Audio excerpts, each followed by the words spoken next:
After a dry summer, our winter wet season is not expected to be very wet.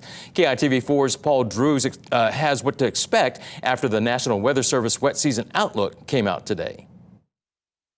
Our wet season hasn't started, essentially. We'll see what happens. National Weather Service hydrologist Kevin Kodama monitors rainfall around the state, and he's seen those rainfall amounts decline over the years. The overall trend is definitely down, gradually, slowly but steadily going lower.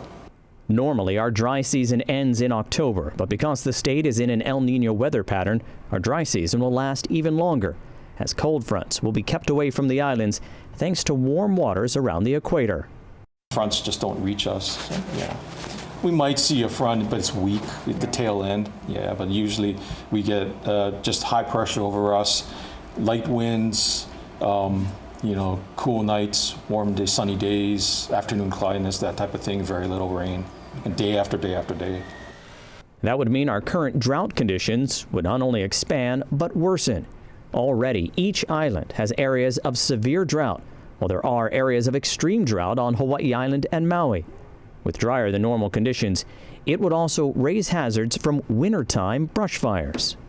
Normally, the wet season is when the vegetation will regrow, green up again, and so your fire risk lowers. In this case, we're not expected to see substantial improvement in the fuels, and the fuels will still be dry.